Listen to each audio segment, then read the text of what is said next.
Hello, sir. Hello. Someone.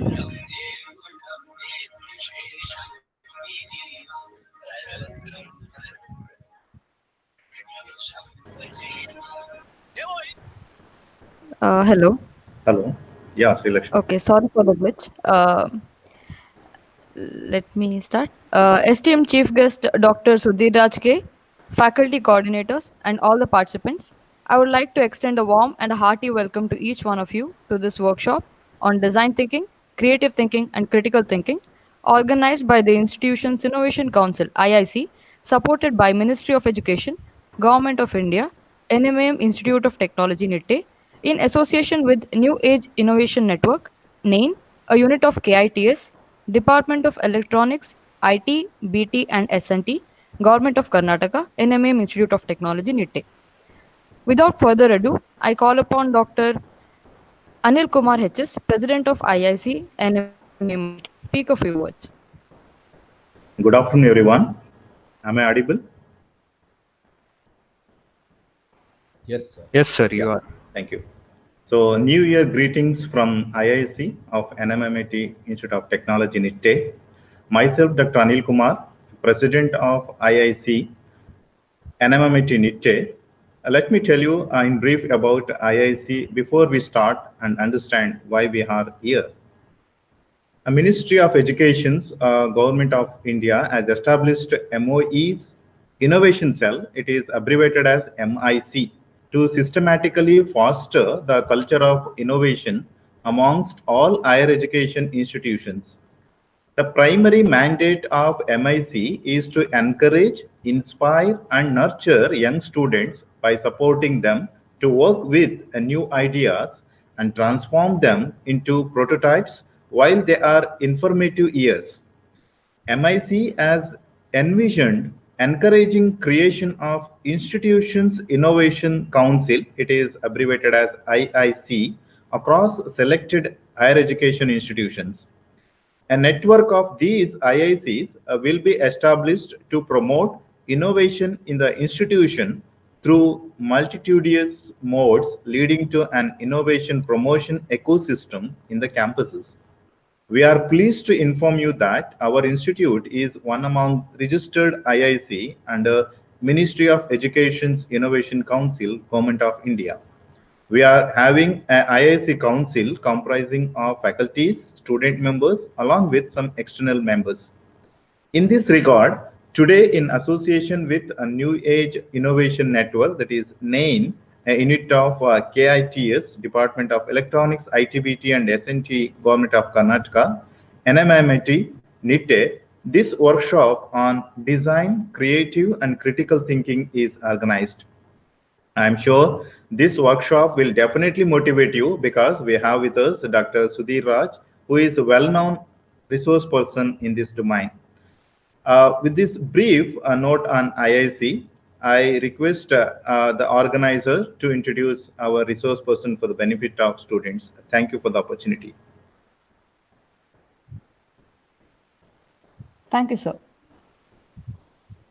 Today with us we have esteemed Chief Guest Dr. Sudhir Raj K, who is currently serving as a professor at the Justice K.S. Hegde Institute of Management, Nitte. He is the recipient of the prestigious Udupi District Karnataka Rajyotsava Award 2020 for contributions to education. He holds a PhD in economics from Mangalore University and a diploma in journalism from New Delhi. He has 36 years of teaching, research, and training experience.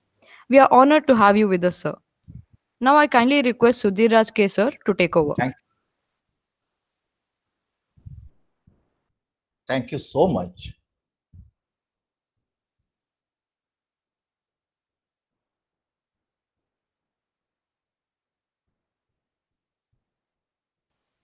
Sir, kindly take over. Yeah, sure. Absolutely. Very good afternoon to you all. Wow, connected with this unique program. And my special thanks to the very vibrant IIC Center of our engineering college and the president, my good friend, Dr. Anil ji, and the coordinator is also my good friend, Professor Shashank ji, and Sri Lakshmi Pai, and all others. And my thanks to our esteemed principal, Dr. Niranjan Chiplunkar, for organizing this unique program for the benefit of all of you. Well, as you know that the topic is design thinking, creative thinking, and critical thinking. Here we go. I've just set the context for our study. Just see the context, and they are in the form of the bullets. And I'll take a card now to explain the things in a very, very clear way to all of you. Maybe in the end, we will have an interaction. Until that time, you're just listening to a beautiful lecture. And it's more of a workshop because you need to be trained to become good entrepreneurs in these kinds of skills. So obviously, there is a bound and responsibility on our shoulders to deliver this. Well, setting the context, do you know, my dear friends, why 42% of the startups in India fail? It's a very major question and also a critical question that I pose to everybody here. I repeat, do you know why 42% of the startups, maybe 42 to 43% around, I'm talking this to you, startups in India fail? Look at the third bullet. There is no market need for many of the products which have been turned out by these startups, because market need analysis of the practical one is not being conducted by the startups. That could be one of the reasons Uh, why that Hello, sir. 42% of the Sorry for startups. interrupting. Your Hello, PowerPoint presentation is tell not me, visible, sir. Can you just share your... is it, Yes, sir? yes. It has been shared. Just a minute, sir. Just Can a you minute. reshare it, sir? Just a minute. Yeah. Oh, sure, sir. I'll do it.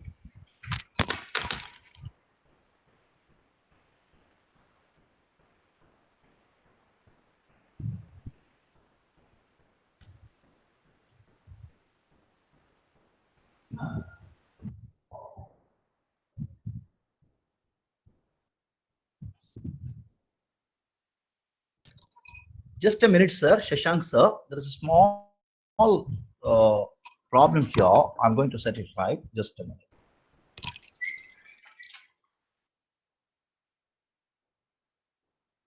PowerPoint share again.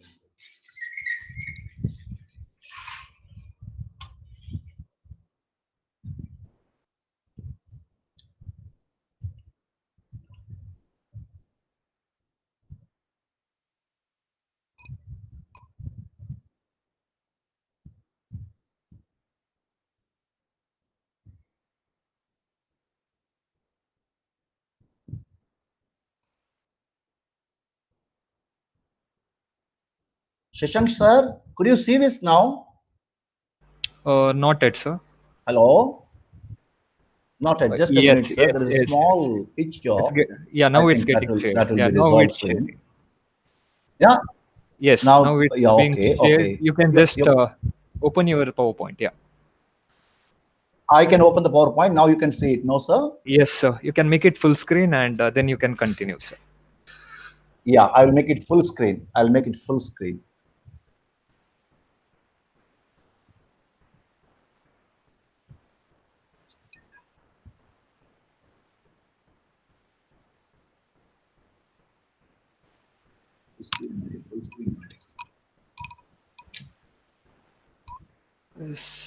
So we can just go to, Sir? yeah. Yes, it's visible, sir. Sir, is this fine? Is this fine? Visible, no? Yes, sir. Okay, Can go ahead. I can go ahead. Yes. Yeah. Fine, sir. I just posed a question to you in the beginning. Do you know why 42% of the startups in India fail? I said one of the very important reasons for the failure of the startups in India is there is no market need analysis which has been conducted by these startups in total. And also there is a poor product and businesses. Unless the entrepreneurs or the startup entrepreneurs, which we have been talking about, are really serious about what they're into, certainly I'm sure, and we all agree that at the end of the day, this is the outcome of the negative one that would be getting. That is why the researchers have been telling that when these startup entrepreneurs are getting into their work, what has been happening is that the market need analysis of the practical one was not conducted, and at the same time, I should say, coupled with, there was a product which was of a poor quality, which was not being really connected with the requirements of the customers in the market in general. And also, as a result, as I say, that the businesses of these startups ultimately will fail. Moving on. Yes, design thinking can provide some answer to this, or it can avoid the problems. Avoid the problems which I just posed in my previous bullet about the market need problem, the poor quality, and the business not being properly identified with the needs of the customers at the end of the day. And these kinds of literally the practical problems can be avoided, or these problems can be provided with the solutions if we are into, or if we train the entrepreneurs with design thinking. That is why I said that design thinking can avoid such problems. But the question is how? Well, as we see in the title, emphasis is on thinking. My dear friends, be it the critical thinking or design thinking or creative thinking or anything that you talk about, it will end with thinking. So I said here, and I'm also going to explain to you very shortly, that the emphasis is on thinking.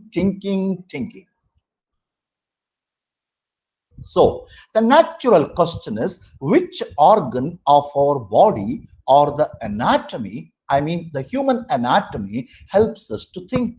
Naturally, you will say it's an obvious answer that it is the brain. It's the human brain. Now the question is how human brain works. Unless we know how the human brain works, at the end of the day, we are not in a position to figure out how thinking actually germinates in one of the regions of the human brain, that is PFC, a medical term, prefrontal cortex, which I'm going to explain to you when my presentation is going to escalate. So I posed a question here, how human brain works. A 3-pound mass of jelly, I mean the human brain, which you can hold on your palm.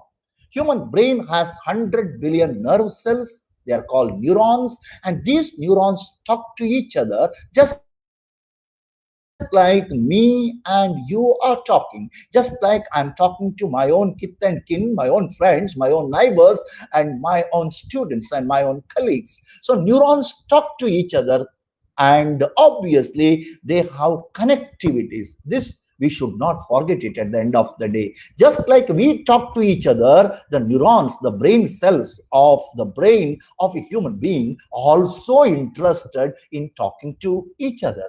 And through what is called thread-like fibers, and they are called dendrites. And there is a transmission. And if you are going to see this in the YouTube, you are going to see how these, beautiful dendrites have been connected with each dendrite at the end of the day, and how the brain cells have been connected and contacted at the end of the day. They contribute for our own thinking in a beautiful way. So there is a transmission of the cables, just like the electric cables that you have been operating with, and they're called axons. And each neuron, that is the brain cell, has 10,000 contacts, starting from say 1,000 to 10,000 contacts with each other or with each neuron. And it is called a point of contact. And the point of contact is exactly called, with a medical term, synapses. And the synapses is actually the contact point there. Information gets shared between the neurons through synapses. So synapses will help an individual through his brain operation to see that the information is getting shared between the different neurons. So at the end of the day, you're with that thinking. So this is how so beautifully it has been done in the human brain without my own knowledge, because we know that the brain is given to us. And many a times, you know very well that we are not bothered about the working and the operation of the brain.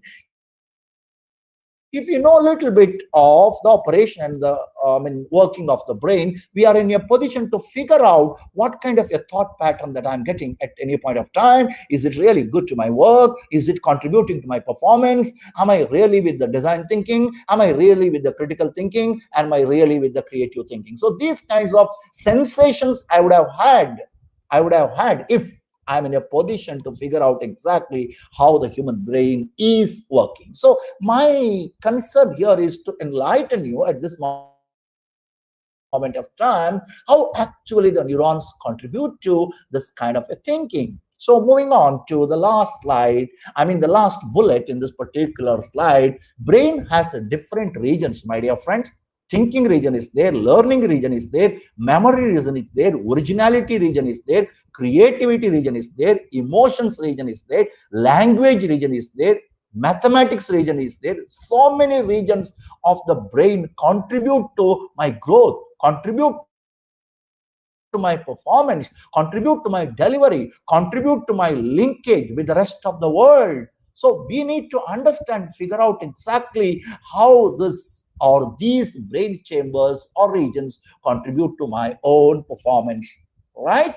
It is said, as you know very well, that at the end of the day, that the human brain, as I told you, it has that many number of the neurons, and each neuron is connected or trying to connect with another neuron, and it is appearing like, as you know very well, in the form of a plant, and at both ends the plant has the roots, so that the plant can connect with another plant, just like I'm talking here of the neurons. And you know, for your kind information, that the researchers have even studied in depth the brain region or regions of Albert Einstein, one of the greatest of the great scientists of the world. When they studied this, at the end of the day, they could figure out very clearly that one of the regions of the brain that I was mentioning to you earlier, that is the mathematical region of the brain, where all the neurons were connected so beautifully that it appeared to the researchers like a mosaic floor. That means you cannot separate one neuron from the other, that all neurons are so nicely being connected, and as a result, as you know very well, that Albert Einstein, who worked very intensively on the thesis of, say, Isaac Newton and on the thesis of James Maxwell nearly for 10 years. And ultimately, he could creatively figure out the E is equal to mc square. It was a very creative idea of Albert Einstein. And what I wanted to tell you here is that if you are giving a lot of load to the brain, a lot of training sessions of this nature, if you are attending, if you are into so much of reading and start thinking about the read material by you, obviously your brain is going to be like a mosaic, which I was referring to, the mathematical region of the brain of Albert Einstein. Okay, let's move on. I'm with the second slide. Now the question is how thinking originates in the brain. This is very important. And many a time the people used to ask a question to me, am I creating my own thinking? I said, yes. Thinking is not outside in. Thinking is the one that I create. That thinking germinates in one of the regions of the brain called PFC, or Prefrontal Cortex. That means, please understand, all of you, that I have a hold over my thinking. And I can think in the way which is required for my contribution to someone else in the organization.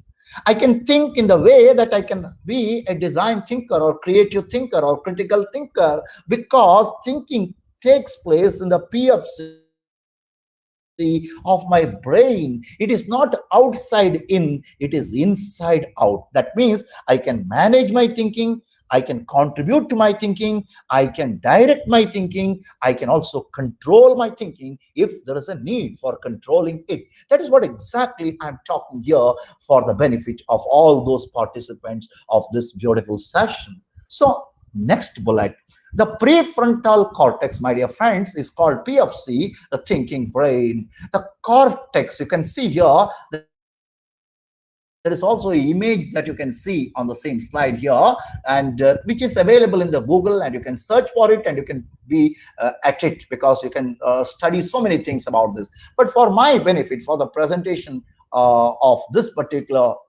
workshop, I use these two images here. Suppose you talk about the prefrontal cortex, which contributes to your thinking, my thinking, and thinking of all, which is basically a cortex. You know, cortex is one that spreads throughout the brain. Now the question is, where exactly this PFC is sitting?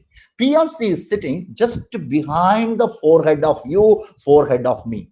The place where I am putting my tilak, you know, tilak putting area, or you are putting your bindi, that area, the behind that, your PFC is very active. It is like a camera to the world. It is the brain that creates the thinking. It is called executive brain. It is called problem solving brain. It is also called thinking brain. Please understand, even to get a small sachet of milk from the milk booth, I have to use my PFC. If my PFC is not really activated, I'm not in a position to do or to deliver any kind of a work at the end of the day. That means PFC is really contributing to my thinking. That is why I said that PFC sits just behind the forehead of you. The color is gray color. My dear friends, the color of the PFC is gray, and it inhales a lot of oxygen. Part of the oxygen that we consume or that we inhale for our living purpose, and part it will go to this particular PFC, and PFC is being enabled through this oxygen, and it starts growing, it starts evolving. If it is not going to inhale the oxygen, at the end of the day, the PFC is not evolving, and it will not contribute to my thinking at all. I'm not in a position to generate exactly the required thinking which is required for me to deliver the required kind of performance. This is what I'm talking here. Next is the glucose. This PFC also requires the glucose. So the part of the food that we consume on daily basis, as you know very well, that will be converted into carbohydrates. From there it will be converted to glucose, and this portion will go to the PFC for its growth. That means my thinking is also being subjected to my consumption of the food, I mean the physical food I'm talking about, and also subject to the consumption or the inhaling of the oxygen on a daily basis or from moment to moment. That means this PMC is an evolving brain. It is not a fully grown brain. It evolves as the time comes. It evolves with so many problems which has been confronted with to solve it by me at the end of the day. So this is called PFC, the thinking brain. And please note, my dear friend, this PFC is like a spreadsheet which has spread to the entire brain region of me. It is very sturdy and very strong, and please note, it connects the other regions of the brain so beautifully. Other regions of the brain is indeed being inspired with this particular PFC, which is called to be a director brain or a king brain in the language to talk about. Okay, let's move on, because I have to give some kind of an intro to this. Unless an intro to this, we are not in a position to understand clearly at the end of the day the design thinking, the critical thinking, and the creative thinking. Hope you will appreciate, and any kind of a question that you're going to have, you can put it in the chat, which I'm going to open this for you exactly at 3:50, and then onwards we will have an interaction on the question that you're going to put it in the chat box in the end. That is what the contract between you and me, and also I believe all our great organizers are also monitoring this and looking into this. Well, thinking inside out, not outside in. It is like a great blessing to all of us. God, the Upperwala, has given a great blessing in the form of this. Whatever you think, you have a control. If you think that there is some stuff which you have started thinking about will not give you any kind of a performance orientation, I think you can just delete it from the inbox of yours. That is why, recently I heard that, one of the great entrepreneurs, Azim Premji of Wipro, has said, I summon certain things, summoning a thinking which is required for your performance. If you're not going to summon it, I think it is not going to contribute to your performance. That is why sometimes you got to say no for this thinking and yes for the thinking which is required for your performance, be it design thinking or critical thinking or creative thinking. That exactly, perhaps, I believe what Mr. Azim Premji has been talking about. I summoning a thinking which is required, because many times, my dear friend, that we have enough time to think about the thought pattern of everybody, but we don't have even an iota of time to think about the thinking pattern of our own people. Or rather, at the end of the day, I don't know anything about my own thinking. Whatever thinking that comes to me, I mean that I generate in my inbox or PFC, I think that it is the best, but need not be, unless you make it an investigation into this, which is a different part of the story. I don't want to dwell or to get into that. I'll just proceed. Now, my dear friends, conscious and subconscious brain. And we talk about this, and I'm literally using this here in a little loose sense of the term brain and the mind. Mind, generally, we talk about the software kind of a thing, whereas the brain, we talk about the hardware, because you can see, you can touch, you can measure, you can understand, you can see everything about its operations through the microscope. But mind, it is very difficult to understand, because perhaps the only one thing that you can get into the understanding of your mind is something about your consciousness. If you are going to level up or scale up your consciousness level or awareness level, you are in a position to understand even the operation of your own mind, which again is a different part of the literature of this brain mind connect, all those things. I don't want to get into it, but my purpose here is just to tell you what is conscious and subconscious brain. In the conscious brain, it moves in the forward and backward direction, whereas the subconscious mind is always in the moment. Don't forget this.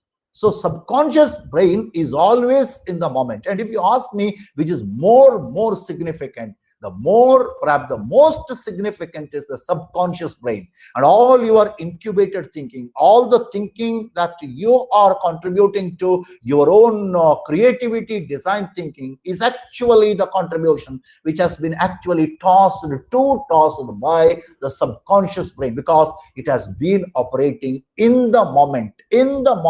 Anything that is coming near to you, because at a time or per second, the subconscious mind can even understand the stimuli from the outside world. In lakhs and lakhs of stimuli, it can understand, it can project it, and it can tell you exactly whether it is good for you or bad for you. But the conscious mind is not in a position to say anything about this, and it moves in the forward and backward direction. It is a planning brain, no doubt. It will also contribute to your thinking, no doubt. It will also fix a program for you, and you will have a meeting with someone. Everything you're getting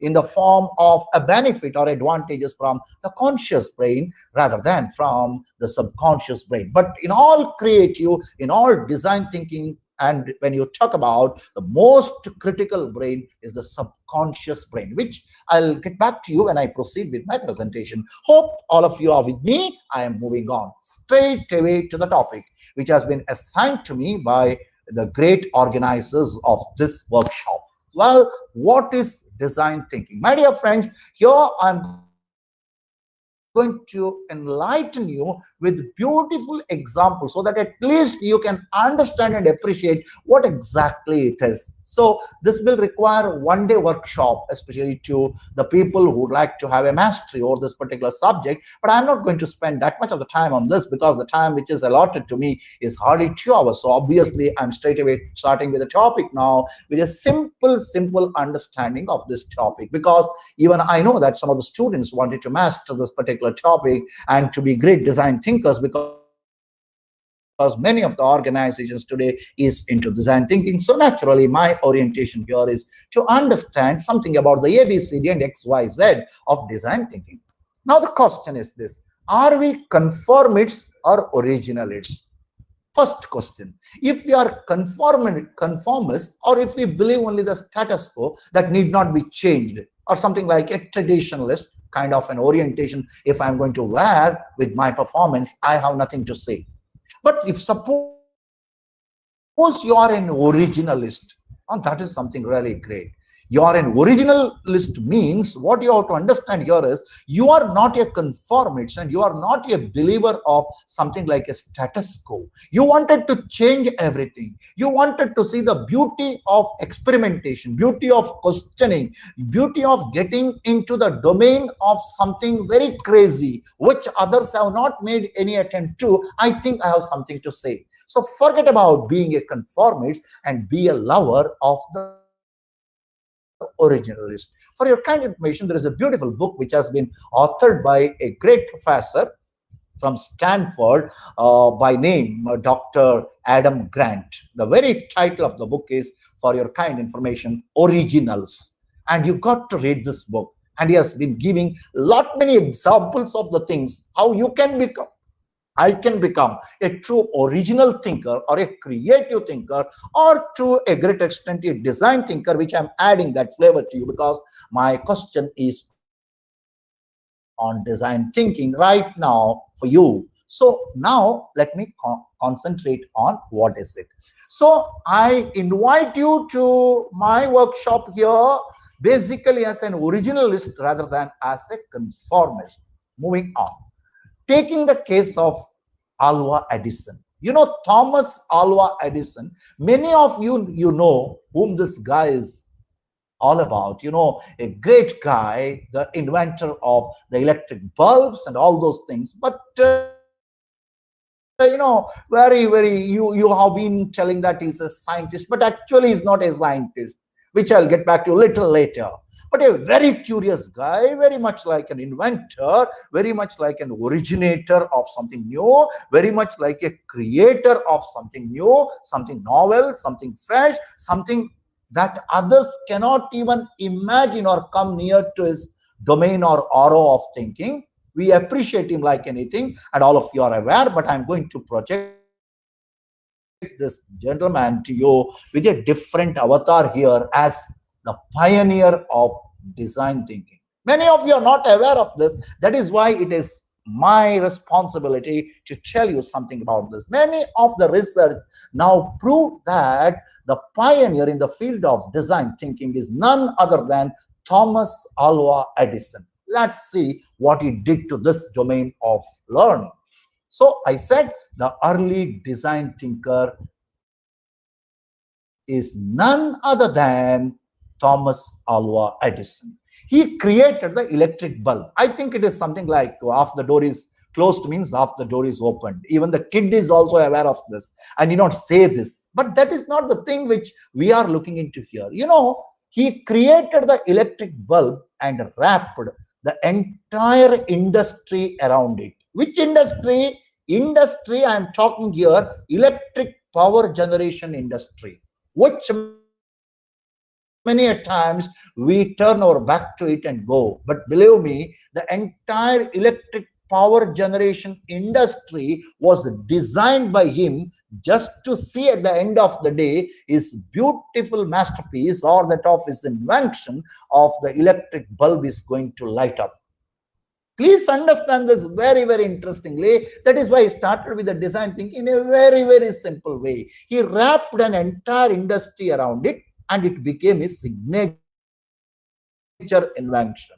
Even today, electric bulb, gramophone, and so many, even your telephone, all those things you give a credit to this gentleman, and nearly at the time of his death, even today, I believe 1,000+ patents are being instituted in his name. That's something very unique on the part of this guy who was not actually a scientist, but a curious guy, a very positive guy, very original guy, very creative guy, and a guy who has made a difference to the whole world of innovations at large in the world, then, even now, and hereafter too. Let me come to the point. So he invented this electric power generation and transmission, because once you generate the power, you got to transmit this to the different places and to the homes where the people have been using his invented bulbs, and to have an electrified home.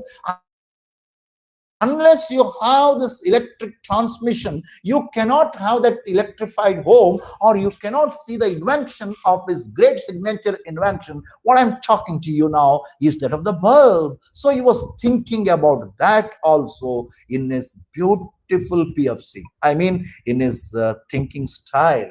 And transmission to make it truly useful, and created that too. So along with the creation of the electric bulb, believe me, my dear friends, along with the invention of this signature invention of the bulb, he also built the electric power transmission in the United States of America, to see at the end of the day that the people will avail this benefit, and thereby they will make use of his invention, so that he can have a commercial value to the particular product which he has invented at that point of time. That was the thinking style of this man at that point of time. Even I believe when he died in the United States, nearly completed his 8 decades of his fruitful life, and I'm told, I believe, I read that in the United States, that all the switches were off to commemorate that this genius was no more. He breathed his last.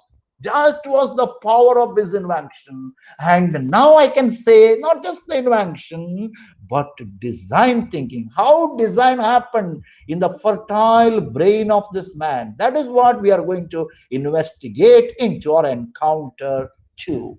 Let's understand. Edison was a genius, and he had the ability to conceive fully the developed marketplace. My dear friends, you got to underline this particular sentence.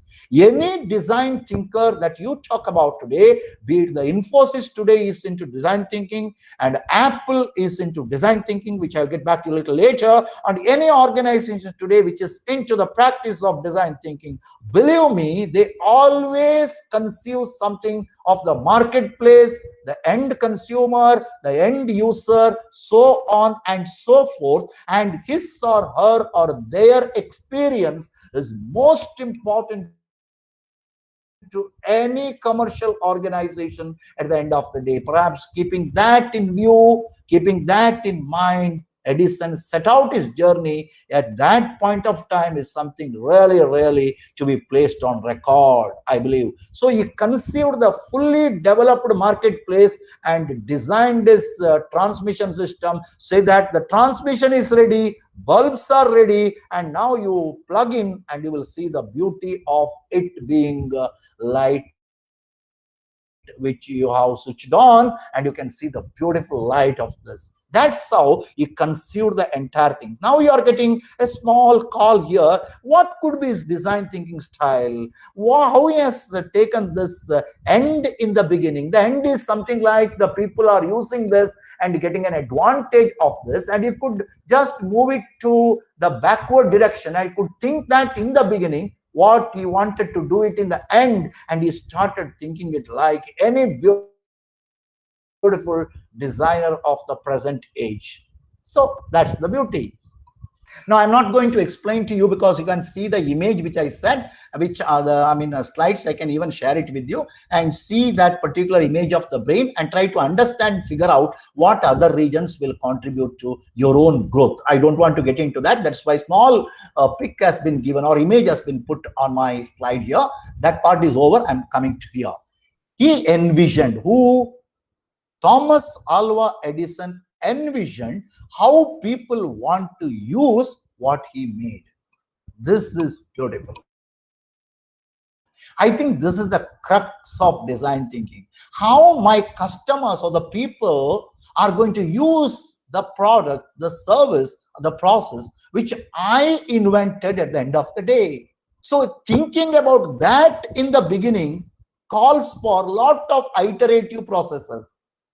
Say, for example, when I'm delivering my lecture here through this mode of workshop to all the participants, I'm thinking now how the people who are from different places have connected to my workshop today, organized by the Vibrant Center of IIC of NMAM Institute of Technology today. I'm thinking now, what is your experience of my talk? How I'm pitching it to your level of experience, all those things. Suppose I can understand this and start customizing my delivery in accordance with your requirements. Obviously, at the end of the day, you will appreciate what has been delivered by me to you all in this afternoon, that too on Saturday afternoon, right?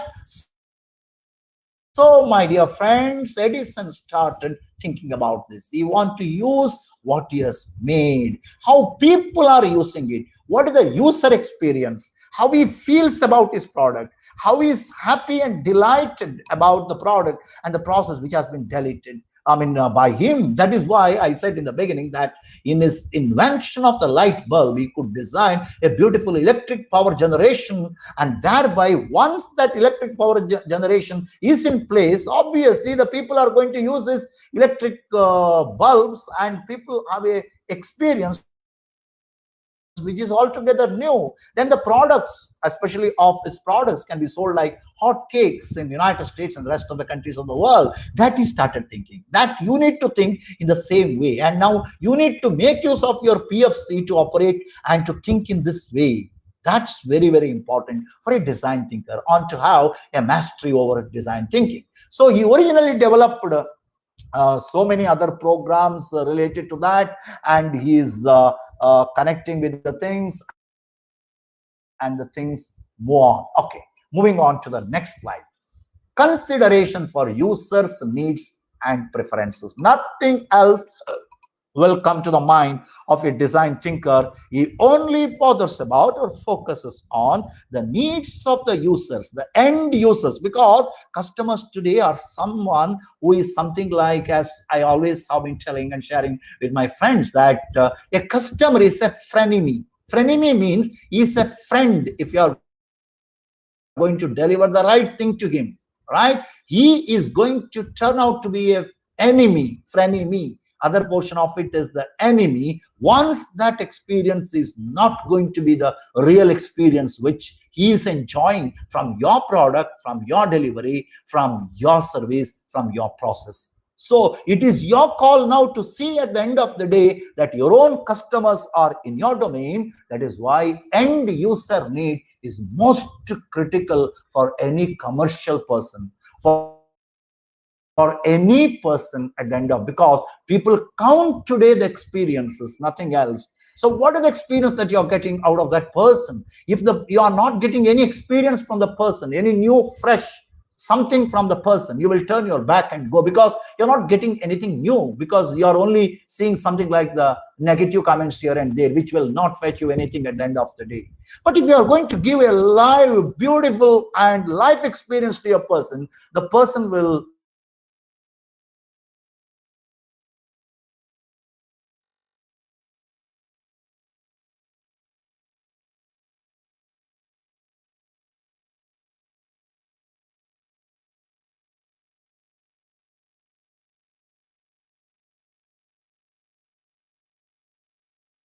enjoy, is going to be a designer and a pioneer. So his approach is one of design thinking. So what is design thinking? Suppose someone will ask you, would you please tell me what is design thinking? Please note here, it is in a beautiful, I have colored it, my particular sentence here. It's a methodology that includes the full spectrum of innovation activities with human-centered design ethos. Please note the keywords here. Number one, it is a methodology that you have developed in your own style. For example, Apple has developed this design thinking methodology, design practice methodology. Infosys is into design thinking methodology. That is your methodology. That is your definition. That is your high power definition of design thinking. That includes what? Full spectrum of innovation. Spectrum means what? Your innovation activities like a hub. It is like a chain action. It is something which is continuous. It is something which connects with everything. That is what you talk about the spectrum. It is like something like that, everything is connected through that innovation activities. Perhaps that is one of the reasons why Sri Narayan Murthy once said, you innovate or perish. That's the only option. If you're not getting into this innovation to your company, the company is not going to have a sustainable future. The key to the future performance of any organization in the post-pandemic times, I'm very sure it depends on these kinds of creative initiatives and to give and to deliver a new experience to our own customers. Otherwise, the customers are going to be the enemy number one to all of us. Be it in any field you talk about today. People are not ready to listen unless you are going to deliver that engaged experience which he never ever felt that he is feeling now with the delivery of yours. So I said, my dear friends, spectrum of innovation activities with human-centered design ethos. That means you are very empathetic about the customers. That means you feel how he feels, she feels, they feel. Unless you are in a position to get into this, your product cannot be sold or resold in this competitive market, which is a cutthroat market, as you are aware. What all said and done, it is a cutthroat market. And what is your experience? That counts. What is your high power definition of design thinking? That adds flavor. So I said here to everybody that human-centered design ethos. Please understand, these are the key words in this particular sentence. If you are going to understand this sentence in letter and spirit, letter, you can read it along with me, you can appreciate. Spirit means you are a part of this statement and you are going to live with it. Okay, as a corporate guy, as a great magnet of this nation. I mean, engineering magnet of this nation, a techno magnet of this nation, a management magnet of this nation. You're going to live with it. Like in all touch points of your performance and delivery, you can see, or one could see, this beautiful experience of design thinking of yours and your team to everybody. So that is also clear to you, my dear friends. Moving on. Now, innovation is powered through understanding, direct observation of. How do you do that spectrum of innovation, which is one of the features of the design thinking in your own organization? I'm giving an explanation for that. What people want and need in their lives, just to focus on that. Now, as a teacher, I'm focusing on what my students are actually looking for, how they will get an experience which is something that they have not at all in a position to enjoy it in their lifetime. So a customer's experience to a businessman, entrepreneur, followers' experience to a leader, I think that is very important. That's why I said here, what people want and need in their lives. Please understand, need is more deeper than the wants. So I would rather say, adding my dimension to it, that you have to focus more on the needs than the wants, because needs are more deeper than the wants. Just like when you talk about the personality and leadership, more deeper word is the leader or the leadership than the mere personality. Personality is like a mask, it can deceive a person, but leadership is not like that. It is very grounded, it is very solid, very grounded. So I would say here, needs are very critical, and understanding and making it a part of your system of design thinking is a big challenge to the companies which are into this kind of a thinking today. Well, we are with what they like or dislike. I think it is very clear. It is very, very self-clarity you can see in this. And you're also talking about the expectation clarity of your people, your clients, your stakeholders. What is their expectation and how clear you are with the expectations of your own stakeholders, your own customers, and to what extent they are clear about their expectations from you. That is also equally important. That is also equally important. So unless you have an expectation clarity of the clients, of the people with whom you are interacting with, you will be lost in this ball game. So equality is important. They are clear about their expectations from you, and you are clear about their expectations from you. I think this is how this collaboration is going to work. Okay, so it can be products, it can be process, it can be packaged, it can be marketed, it can be sold, supported. Everywhere you can have a flavor and some sprinkles of design thinking, be it in your process, in your package, in your market, in your how it is sold, how it is supported by the system, everywhere. That is how, you know very well, Thomas Alva Edison became great. You have an electric bulb. For marketing this, you got to have an electric power system that got to be transmitted so that the homes will have the electrified homes. So comfortably and conveniently, they can use the bulbs for their benefit. That is how he started thinking about. I think this is the style of thinking here, basically. It is the style of thinking, and you are wearing the broadest perspectives of that. You know that Adam Grant used to say that today's great achievers, or the achievers in the past also, they wear the broadest perspectives. They see the things from multiple lenses, from multiple angles, not looking at from one angle or from a tunnel view, which is of no use, because they have been having this kind of a big picture in them. That's the beauty of, my dear friends, the design thinking. You know, hope you are with me. So Edison, coming to this, how he experimented this, not knowing that he was a design thinking. Today we say that he's a design thinking. How he experimented, very simple. He was not a narrowly specialized scientist. No. Believe me, he was a broad generalist. How you can say that he was a broad generalist? Very simple. He had a very shrewd business sense. In Menlo Park, even today in the United States of America, in the New Jersey, in the United States, you have a Menlo Park, which is a laboratory devoted for Edison's works. And it continued, even today it is there. It's a laboratory surrounded by himself. At that point of time itself, 100 years ago, he has been surrounded by whom? The gifted thinkers, improvisers, product improvisers, experimenters, developers, enlargers, okay?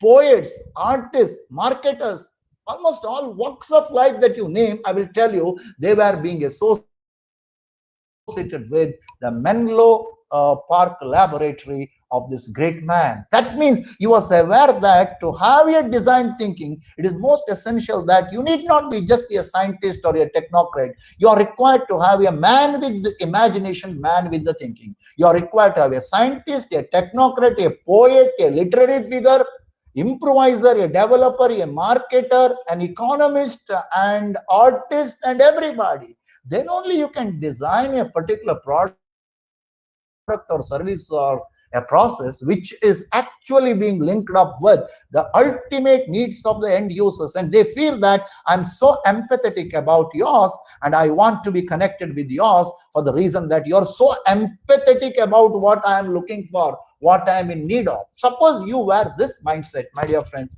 you can be definitely called a design thinker. Don't be confused with the things. I'm not talking about anything like a rocket science here. I'm talking about something like starting with a child's play. I think everyone will appreciate this. Only thing is, you got to think from multiple perspectives, from many lenses, and you got to have the people being supported to your system as an artist, as a thinker, as an imaginator, as a developer, as a marketer, as a technocrat, as an engineer, as an economist, as a dramatist, as a lover of music, of a lover of art, and so on. So Edison's approach was validate. Preconceived hypothesis, nothing. It will help the experimenters learn something new, something fresh, always and at all times. And the entire process is iterative. What is this iterative process? I'll get back to it later. Now coming to something about what is innovation, because that part I'm also going to touch in the end. Now just understand and appreciate, because there was one particular keyword which you have seen and I explained to you, that spectrum of innovation activities. We say in Kannada, Avishkaragalu. And let me give a small example to you. What is innovation? Before that, what is innovation? Innovation is a process of doing new things. Please understand. Process means something continuous, something on and on. Just like you are into the process of learning, which is continuous. You are into the process of breathing. Breathing is continuous. You stop breathing, there is the end of life. That means we need to breathe in, breathe out continuously, as you know very well. Similarly, innovation. That means it is continuous. That is why in this context, as you know very well, Narayana Murthy said very clearly, you innovate or perish. Otherwise, there is no chance of survival in this mad competitive world. You got to be a first-rate innovator here. So it is a process of doing new things. More little about this, I'm going to get into at a later point of time. I'll give a small example to you, to the people, what is innovation. People have been talking today about innovation, what exactly it is. Simple example, you have an MRPL in the Kannada district, as you know very well, at Kuttettur near Surathkal. MRPL, it's a giant unit, you know very well. They are getting the crude oil from different countries of the world, from the mouth port of New Mangalore port, you know very well. They get the crude oil, and this crude oil will directly go to this MRPL through the pipes. You know, this MRPL, the job of MRPL is to see at the end of the day that the people who are associated with this as technocrats, as engineers, they convert or transform this crude oil into an energy resource. It can be naphtha, it can be diesel, it can be petroleum products, it can be even your, say for example, air turbine fuel, right? These are all the different transformed products which you got from the innovative company, I say here, MRPL, one of the Navaratnas, one of the flagship companies of our nation, as you know very well. So what is innovation here? It is a process of converting something, the creative. The creative is something about the crude oil, which has been converted into different products and including the byproducts, which are all of great use to the people who are connected to its own or their use. That's the point. So simple example of this, you will understand what is innovation. It is a transformative process of converting some creative idea or some inventive idea into a commercial proposition. So at the end of the day, you make a business, you make a profit out of that. That is what the companies are into, be it the Apple or be it the Microsoft, be it the any flagship company of India for that matter. So you have understood. What is creativity? He says Rajanashilate. I'm going to talk to you about creative thinking a little later. Creativity is nothing but the ability to bring something new into existence. My dear friend, that is your ability. Ability means what? Your thinking ability. PFC is here. It is not the activity, please understand. And in innovation, you can see the action and that of the activity. Whereas in the case of creativity, what you can see generally is your ability to bring something new into existence. Excavation of, say, for example, of crude oil, and crude oil being invented, which is a very creative idea, transformed into the different products, energy resources by MRPL. So MRPL here is an innovative transforming company, right? So in that way, you have to appreciate. So ability to bring something new into existence, we will discuss this little later. For Edison, you know very well, Thomas Alva Edison, innovation is a profession blended art. I think you have understood this. It is a profession. That is why you have musicians, you have engineers, you have magnets, you have economists, you have artists. In his own Menlo Park laboratory, why? He thought that these people and their creative contributions at the end of the day will design innovative products which will have greater demand in the market and which will stay focused with the customers wherever they are. I mean, across the globe. So it is a blended art. It is a craft. Please understand, it is a craft. It is a science. It is a deep understanding of customers and markets. So this is what he has been talking about, this particular venture of him, which we today call it with a beautiful name, design thinking. Yes, Thinking like a designer can transform the way you develop the products. Very clear? Services, yes. Processes, yes. And even strategy. Everything you can design it by using your beautiful design thinking criteria or design thinking skill. That's what I wanted to tell you. Now, the personality profile of a design thinker. I've collected this material from the Harvard Business Review. I think you can just believe this because it's a stuff which is well researched and it has been well vetted by the academicians and the corporate practitioners across the globe. And the profile, what kind of a personality profile you are required to wear or to have to become a design thinker. One is empathy. Imagine the world from broadest to multiple perspectives, which I already said. People first approach. Everything is secondary. First is the people, the people, the people. People I talk about, your customers, your stakeholders, and the people in and around you, whom are your direct or indirect stakeholders. Naturally, if you are a design thinker with the empathy, your delivery of anything is going to be literally being enjoyed by the people, right? So you have an imaginative solutions to meet the needs of your customers. Naturally, you are a problem solver. You're not a guy who has been talking about this. You are a person here. You have a problem. You're solving it. If it is an issue, you're tackling it. If it is a hurdle, you're going to overcome it. If it is a problem, generally, we confront many a problem. If you are a design thinker, you can solve the problem within a fraction of seconds. So you're basically a problem solver. You want petroleum naturally for your vehicle.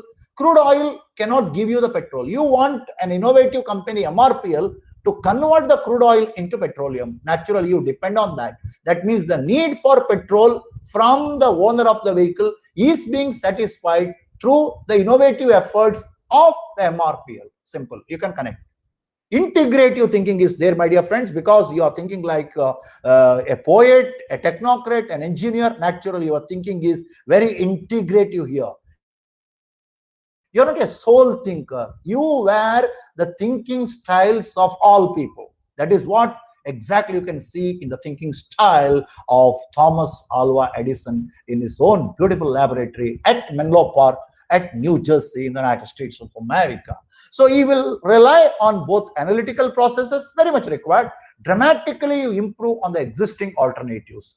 That means you know what the people are looking for from moment to moment, in a moment, and you are in a position to deliver to their requirements at any point of time. That's what exactly I'm talking about. Alternative options are just dancing in the brain chamber of this guy. So you could just connect with the people and the profile of very competitive customers in the market. So at the end of the day, his product and its experience is also the experience of all the profile of the customers who are looking for his product. That means there is a total collaboration, total matching. This is called integrative thinking process. You're a very optimistic guy. You're not a pessimist. One potential solution better than existing alternatives. One potential solution can solve the problem. Yes, electric bulb you invented, one potential solution that you're looking for this is nothing and none other than, as you know very well, electric powerhouse and the transmission of it. That is a one potential solution that can solve the problem of when you plug in and switch it on, your light will just light. Experimentalism, totally you are into experiments. Design thinkers pose questions. Yes, continuously they question the questions. Please understand, they will not keep quiet till they are getting the sound answer. They explore the constraints in creative ways and proceed entirely in new styles. Their entire operation is collaboration style. Let me give one example of you here, because I also made a reference of this Google. If you take, for example, the most innovative and the most creative companies of the world today, as you know very well.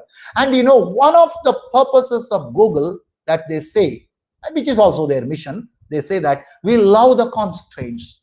We love the constraints. What do you mean constraint? The hurdles. Generally, people are not in a mood or ready to accept and to love the constraint. They want everything to be ready and prepared against the order to be served to them. But Google loves the constant. That is why they start with the question, what if?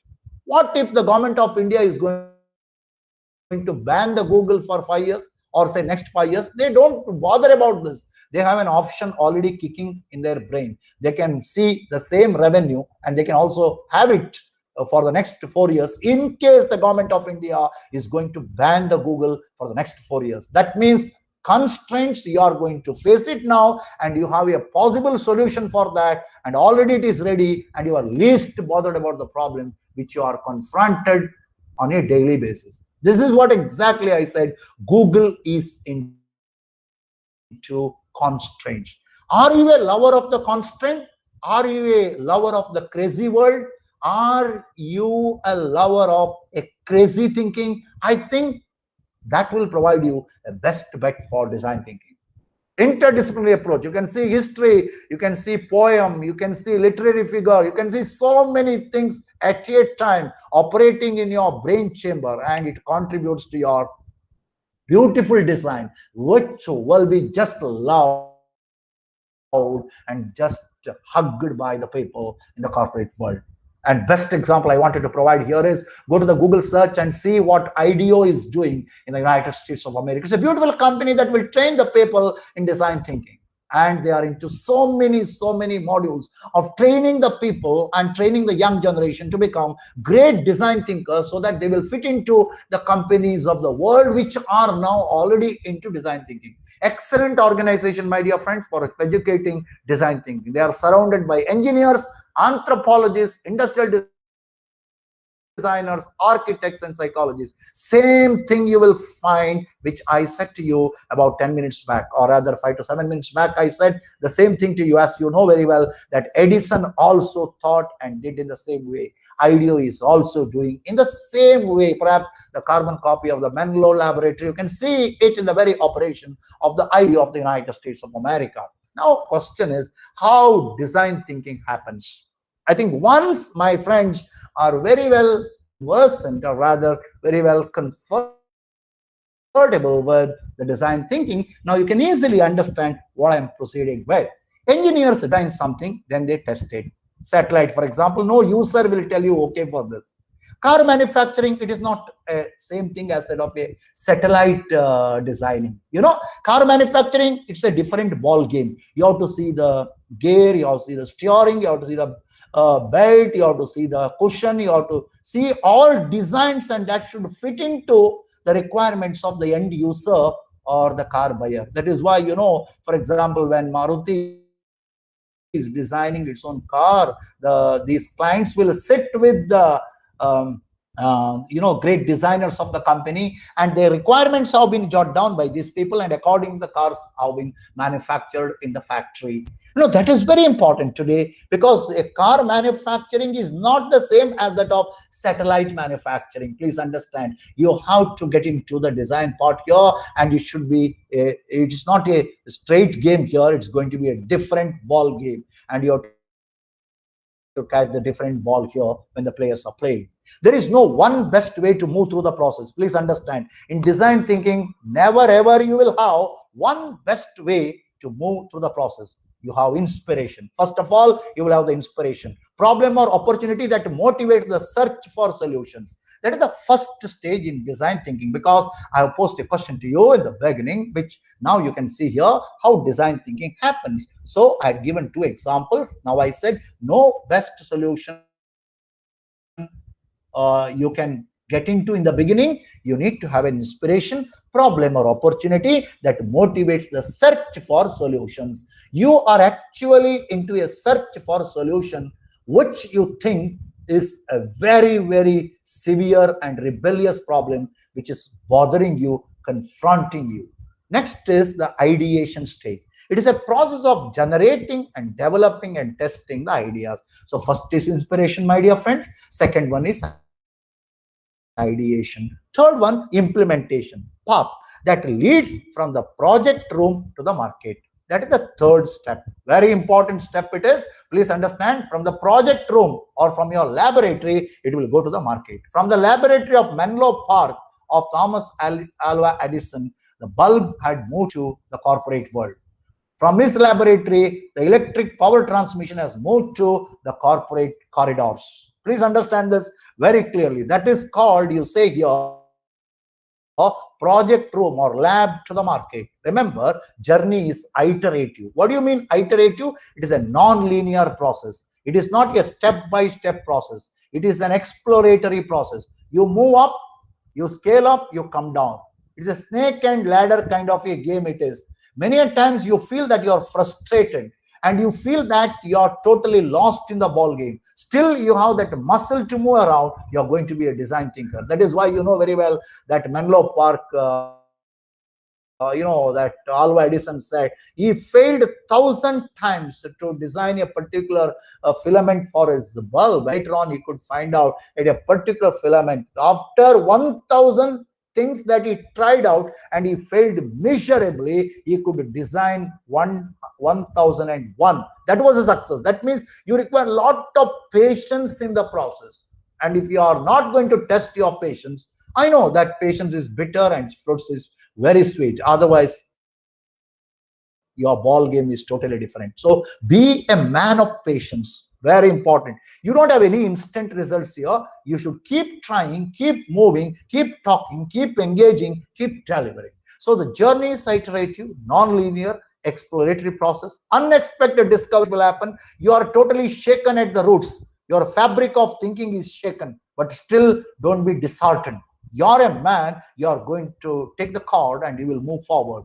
Okay, you will test the prototypes at every stage, and you will take the views of the customers at every stage. You will take the views of the customers and you are going to improvise your product. That is why you know very well in the Menlo Park of Thomas Alva Edison, he appointed even the people who are called improvisers just to improve the product at every stage after taking the feedback or feed forward from the customers for whom the product is launched at every stage of the delivery.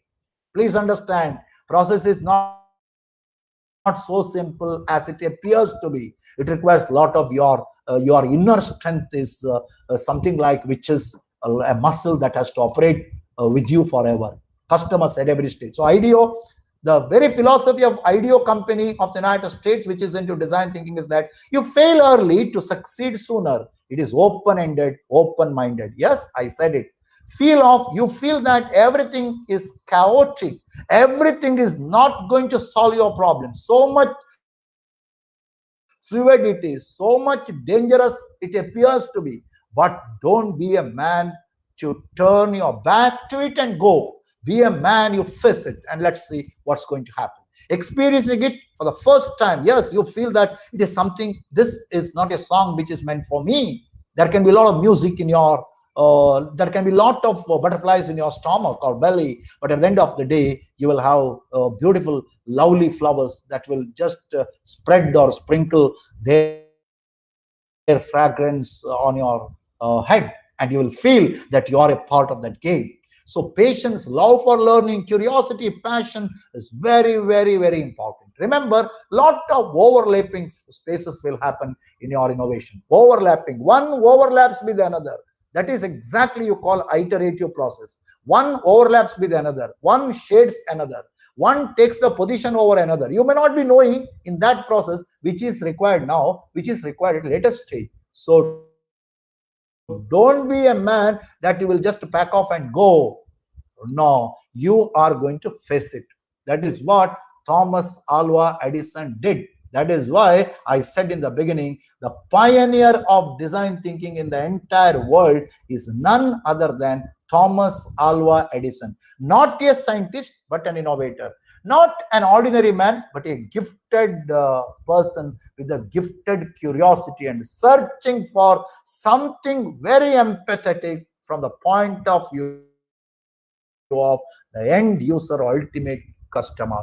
Okay, that is the reality. To an artist, it is the pursuit of beauty, my dear friend. To a scientist, the search for truth. Always it is the case. Be a lover of constraints, which I already said, like a Google. Google loves constraints. So the question to the Google starts with, what if I am being thrown out? What if I'm told that don't come tomorrow to the job? What if I'm told that you're good for nothing? What if I'm told that your communication is very poor? What if I'm told that you're actually thrown out? What kind of a situation it will be for you? And are you going to lose that particular ball game, or are you going to try it out again? That's the matter. That is your muscle. Google way, harmonious balance, constraints, overlapping criteria. Successful ideas will come, and you may not be knowing whether they are really good for you or not, really good for the people at the end of the day or not. That means you are totally in that particular situation, and very, very confusing state of affairs. And if you have the muscle of patience to move ahead and to move forward, certainly you are going to bite the bullet. Otherwise, you are going to, the people will set fire to the tail. Okay, well, so that's what. So feasibility, what is fundamentally possible within the foreseeable future? That is what the question that you need to pose if you want to become a design thinker. Feasibility. Next one, viability. What is likely to become part of a sustainable model? I think these are the pretty beautiful questions that a design thinker needs to pose to himself and to have an answer for the same and to come out very successfully at the end of the day. Last one, desirability. What makes sense to the people and for the people? I think this is very beautiful. Yeah, what makes sense to the people and for the people? If you are going to keep this, if it is going to linger your memory forever, I'm very sure you are going to be a great design thinker. A designer organization. How a design organization is built? It is driven by basic human needs, which I already pointed out, and desires from problem to project. Any designer organization. It can be Apple, it can be Infosys, it can be Baba and Kalyani's group of Pune-based forgings, say Bharat Forgings. Any organization today which is truly a design organization got to understand, and they are already aware that they are focusing on human needs and desires from problem to project, right? Discover, define, develop, delivery. These are the 4 Ds. I mean the mantras for success for design thinker. You discover, you define in your own style, of course, taking the customers into account, develop it and deliver it. 4 Ds of design thinking. Last one is the design thinking. So everything here, it happens a joint product, my dear friends. Design, user and joint effort. Everything is a joint effort. It is not a separate effort. That is why I said Thomas Alva Edison was a designer, and he was an integrator, and he was a generalist, not a specialized innovator, or what we say in general sense of the term, a so-called scientist. Yes, project vehicle carries the idea from concept to reality. Good ecosystem is required for you. The people surrounded in and around you are the people really contributing, not the negative people, not the people with negative comments, not the people who are going to trouble you. Keep yourself away from them. Otherwise, you are not going to get into this work at all. You know, when aging, at the end of the day, when I look back, I can say that I have done nothing. My age is 57 or 58. So, my dear friends, all to youngsters who are listening to this lecture, I request you, my dear friends, anything that you wanted to do, time is very right for you, because we are in the extremely extraordinary times. The certainties that you had in the past is not going to be relevant today. We will be in the post-COVID times, the post-pandemic times. I think you have to take a call on this and be a design thinker. Develop your ecosystem now itself, most essential. What is the job of the designer? A question. Converting need into demand. Human-centered design. I think it is very clear. I'm not going to explain once again because I already said. You take Nokia's cross-disciplinary project team. They have the designers, they have the engineers, they have the marketers.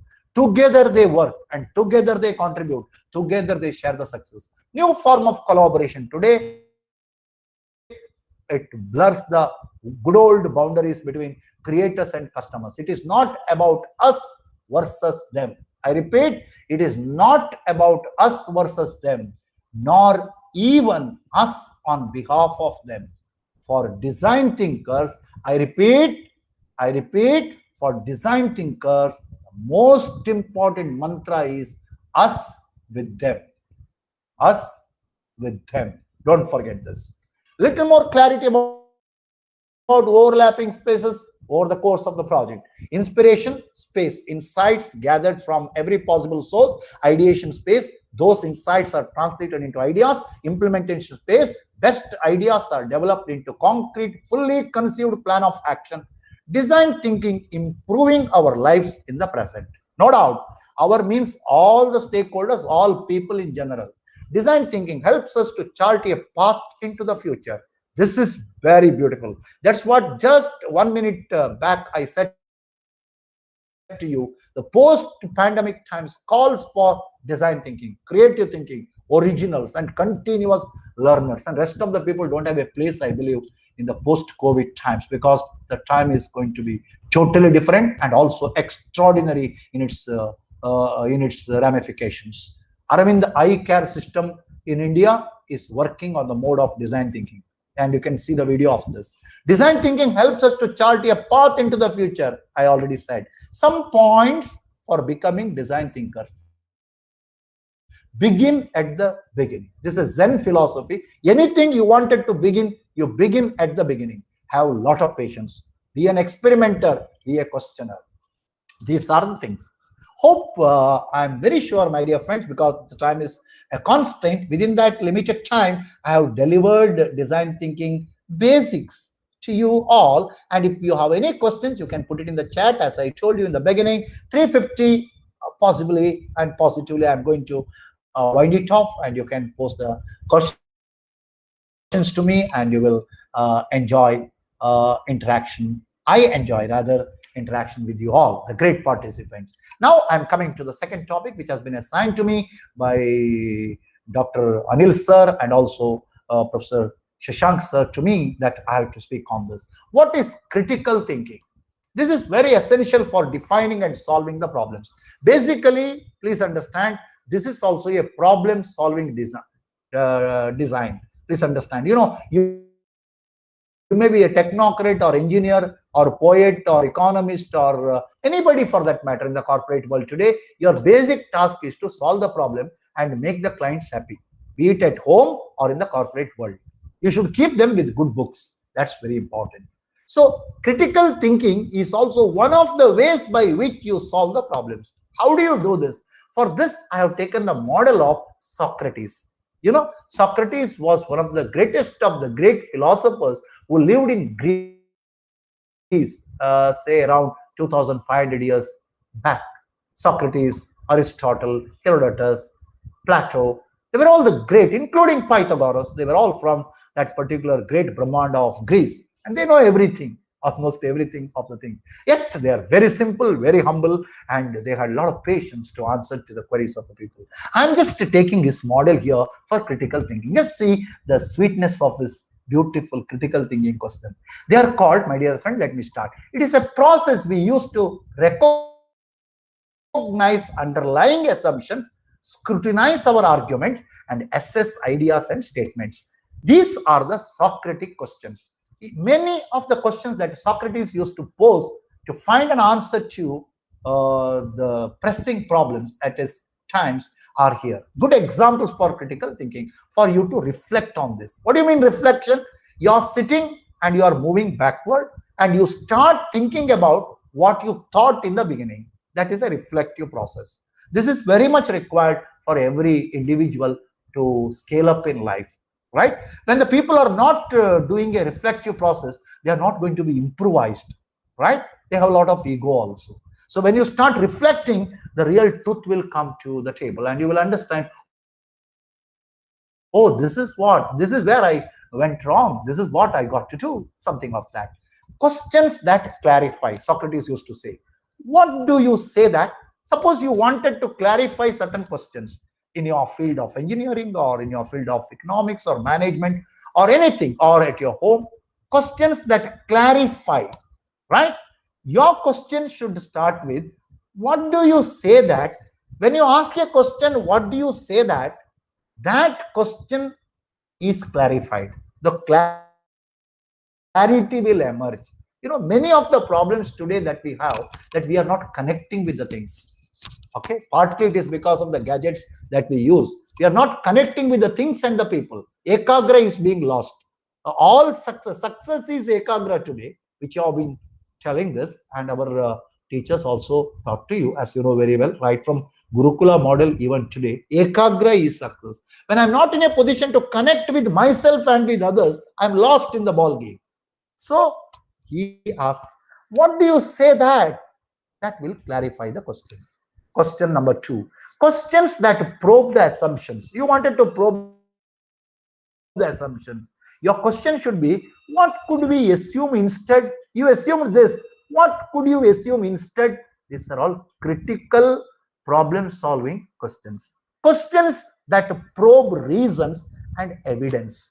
What would be an example for that? Suppose you are provided with an example. Naturally, that example is really good and it can answer that question. That question of probing reasons and evidence. Questions that explore implications and consequences. What are the consequences of that? What is the validity of that? And this will provide you an answer to that particular question. Last one, questions that revisit the original question. What was the point of this question? Suppose you have been trained to ask literally these questions with all politeness, with all humility. Believe me, you are a man of critical thinking. Since we are not being trained to ask these kinds of questions, we are not trained to critical thinking people. Something critiquing depends on that. Without causing any injury to the person, injury I mean the pain to the person or his thinking, you can get into his domain of thinking and you can clarify at every stage. So that guy is into a critical thinking mode because of your training. We can train our students with this kind of a mode. So whatever the topic that we are going to talk about, 6 questions that we can pose connecting with the topic and finding out an answer for the same from the students exactly at that point of time. I'm very sure Socratic questions are considered to be critical questions.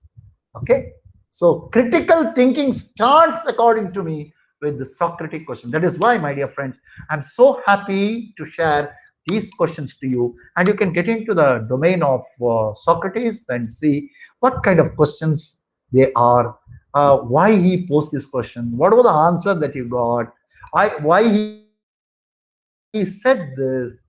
All these things you will get to know. Okay, so this is all, because if it is a workshop for whole day, I would have trained you, because there is, I reiterate again, I'm telling this for the second time, there is a time constraint, nothing could be done. Please bear with me, I'm moving on. Okay, there is another skill, my dear friends, which is very important today, called critical inquiry skill. I think this is very much required for all, you, me, and everybody. Ability to place a problem in a wider context. Newton could do this. He could hold a problem in his brain chamber for quite a long span of time. Until he gets the answer, he will not even sleep. Believe me, this is very beautiful. Right? This is called critical inquiry skill. That means you are in a position to keep your problem in your brain chamber, especially in the PFC of yours, and you are keeping this problem in a wider context. You know, context is very wider. That means you are seeing that problem from multiple perspectives, from different lenses, from broadest perspectives you can. That is why even mindfulness, when you talk about, especially Buddhists have been talking about the mindfulness. I also conduct a training session on mindfulness. Mindfulness, where you have a new context which is developed in your mind, which is altogether different from the rigid context that you had in the beginning. Because context can influence my behavior and thereby my performance. Where the context is, context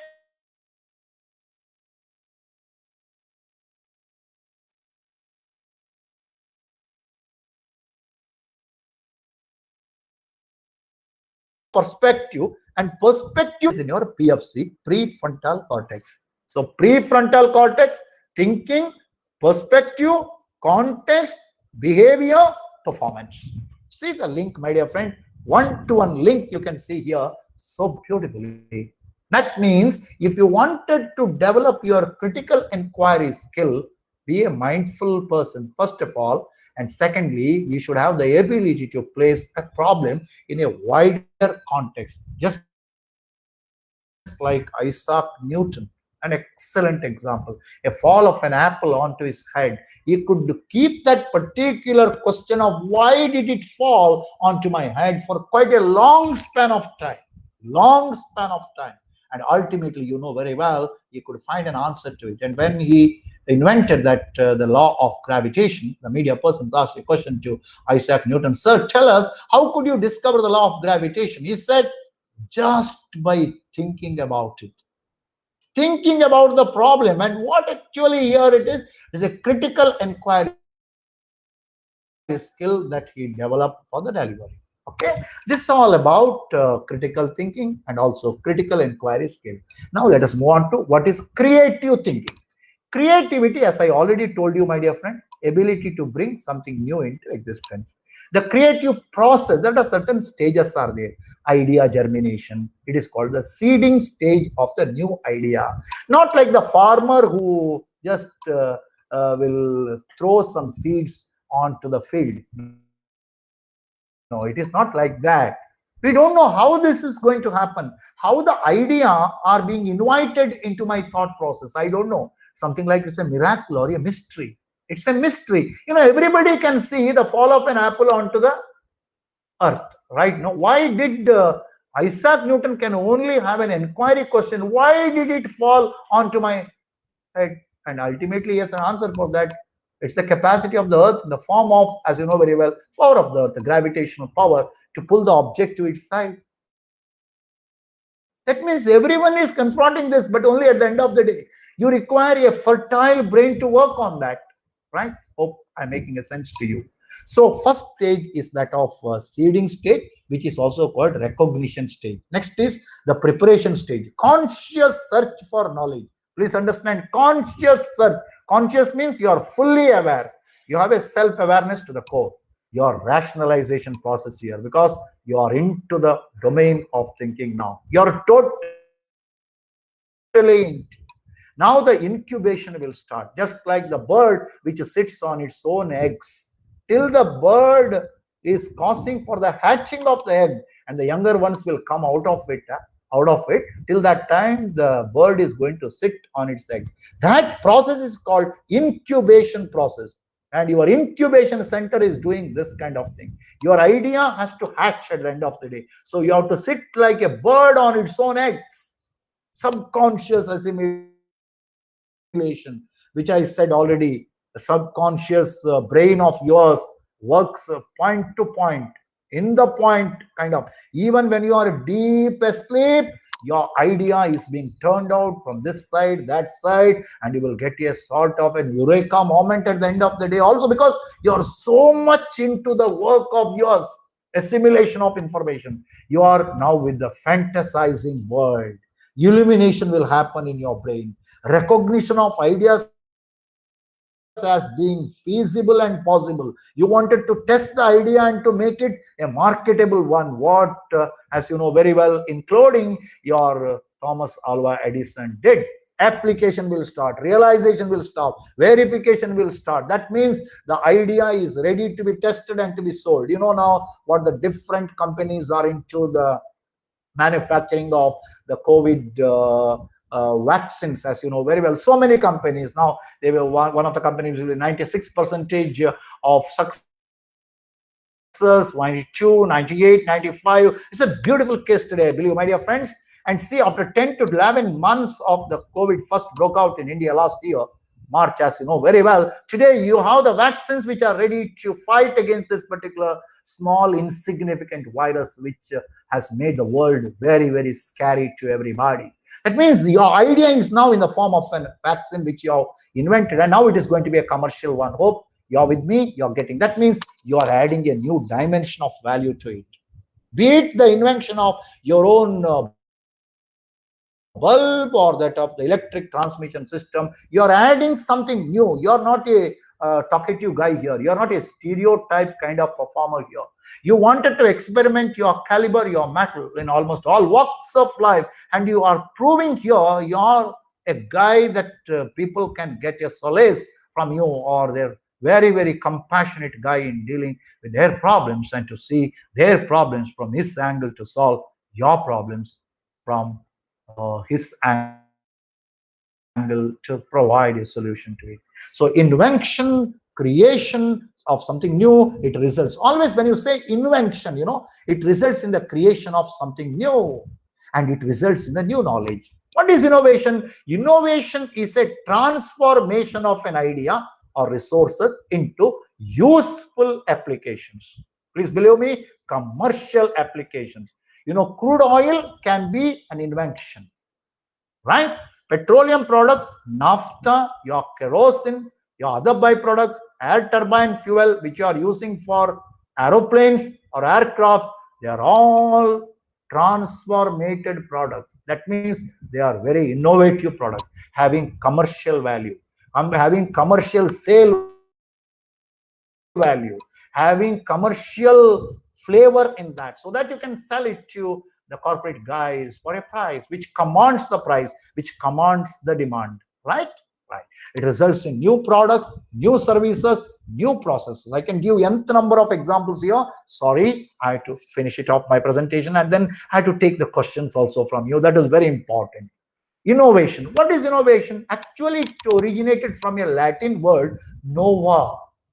See, many of the companies today, they say our company's names or shop's name or shop name is Nova. Nova means something new, something novel. My dear friends, we can be innovative in our own style. The kind of the delivery that I had for the previous batch, I can change that. I can change my delivery, change my communication, change the sentences, change the words, change my style of breath and delivery, change the pitch, change the tone. That thereby I can be fresh always and at all times.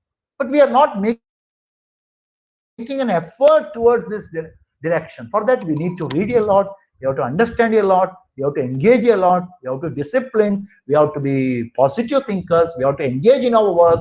We have to be silent many a times. We have to have a patience. All these, I think it's required. Now, my dear, as a last part of my presentation, let us see a case study of the apple. I think that will give you a beautiful. I have taken this stuff from the Harvard Business Review, which will give you a nice stuff how these guys have been thinking over a period of time that you can understand here. Apple Incorporation of the United States of America. If you ask me, what do they stand for, sir? I can say they stand for innovation. Okay, they stand for innovation. That is the only thing. That's the hard core of Apple Incorporation. Their only mission is innovation. They do with a sense of innovation. They deliver with a sense of innovation. They mobilize with a sense of innovation.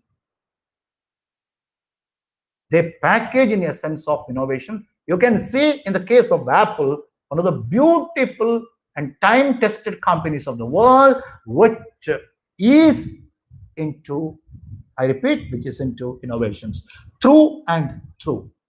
Because the domain of focus of Apple is innovation, right from the days of the founders. Even today, I'm very sure it will continue for years to come, right? Suppose you ask me, sir, what Walt Disney stands for? I will say Walt Disney stands for entertainment, entertainment, entertainment. Nothing else. This is called domain focus. That is, how are you different? If someone is going to ask me a question, tell me what is your differentiator? How are you going to explain your differentiator to people? So the differentiator of Walt Disney is that they stand for, they have been standing for innovation. They have been standing for, as I told you, entertainment, entertainment, and intel. High process power, they have their, processing, this one, computer things. Processing power of the Intel, designs are high power, high speed. They are known for that. This is what you need to, that is called domain focus. And that is important for any person or for any company to be distinctly different from the rest. Suppose you are a design thinker, you got to be with that, right? So keeping this in the mind, and I'm now sharing some of the things of late, which is into the domain of functioning of Apple Incorporation. Experts leading experts. They have a very beautiful philosophy because they are into design thinking. They say it is not the manager leading managers in Apple, it is the experts leading the experts. An expert is an expert is an expert. He can become a better expert with another expert. Naturally, experts, when I say experts, please understand, I'm talking about that beautiful mindset of a guy who is into his knowledge, the skill, the expertise, the delivery, everything I'm talking. Otherwise, I cannot say that he's an expert. No. So when you say a person is an expert, naturally you're talking about that the guy who is known for that, for everybody, he has projected himself as an expert in his own field, in his own domain. So in Apple, for your kind information, my dear friends, experts lead the experts. Innovations in hardware, as you know very well, when they started the company, they were more into innovations in hardware.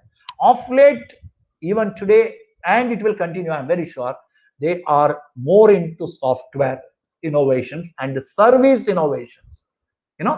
Now today, in last year, I had just taken some statistic. $260 billion revenue they could turn out last year, 2019. Of course, it was more of a COVID sticked world, okay, including Apple also. They had this bitter bites also of this, but their revenue stood at $260 billion. Their domain focus was very clear. So unless my suggestion to everybody is that people ask you a question, what is your differentiator? You got to say, this is what I stand for. And I have been standing for. I stood for. There lies your growth. Okay? Leaders across in Apple, functionally collaborative people. Please understand, moment you talk about collaboration, functional collaboration of HR, technology, marketing, improvisers, you are talking about design, nothing else.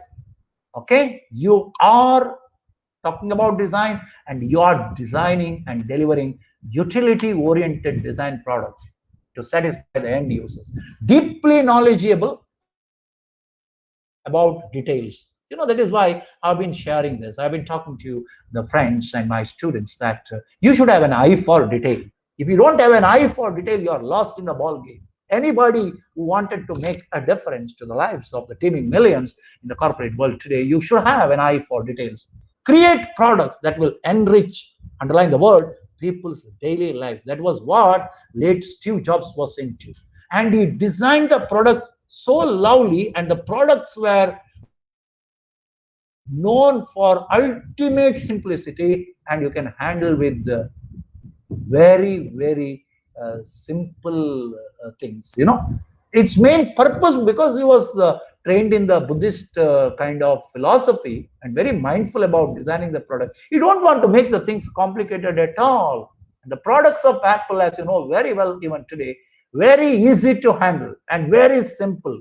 Simplicity is not at the cost of clarity, and clarity is not at the cost of simplicity. Both go hand in hand. Some people will say, I'm too simple, and they will sacrifice the clarity. Some people will give so much of the clarity, in the process they make the whole issue complicated. So in the case of Apple, this is more of a legacy which has been left over by late Steve Jobs, the real Karta of Apple Incorporation. Every product was very simple. It was designed by keeping you in the mind. Unless I keep you in the mind, or your temperament, your need, your user need, what we talk about, product is of no use, my dear friends. I might have designed it, I might have conceived it, but people have rejected it. Why? Because they are not seeing any buying in that. So they rejected it totally. It is going to be a fake product, not a premium product, but not Apple. To create such unique innovations, Apple relies on structure, Structure and strategy is very linked in the case of Apple also. That centers on functional expertise. If you are a hardcore innovator, hardcore technologist, hardcore designing simple things, you are the best in the field. Decisions right for that domain. Just see, domain, structure, expertise, expert leading experts. I think all the youngsters can take a lot of leaves out of this, and you can be a great innovator and a design thinker and take some of these beautiful cases and practice it. That's my humble suggestion. 3 leadership characteristics of Apple is that they have a deep expertise. Number 1, they have an immersion in the details. They love the details. Just like the Google loves the constraints, Apple loves the details for innovation. Willingness to collaboratively debate. I think this is the beauty of the learning organization. That is the in thing of today's corporate culture. Don't forget this, my dear friends. Yes, there are some best practices worth to emulate. I'm very sure about it. So this is my last, I'm very sure. We just check, I think, the last slide of me. I'm just moving on to this. I don't want to see this. I just moved to the last one. Is that very simple? It is be a design thinker. And I started with, as you know very well, started with thinking power, where it originates, what contributes to thinking of, I said, PFC. Then I moved on to design thinking with the case study of Thomas Alva Edison. I have explained the profile, the characteristics. Then I moved on to the different steps in the design thinking. Then I also spoke about the critical thinking by taking a beautiful model of Socratic questions. Then I also talked about the critical inquiry skill, which is the need of the hour. And finally, I could wrap up my whole presentation to you, my dear friends, with a beautiful mode of creativity and creative thinking and innovation. I think this is what I presented to you all. Pranams to you all. My thanks to Sri Anil ji and Sri our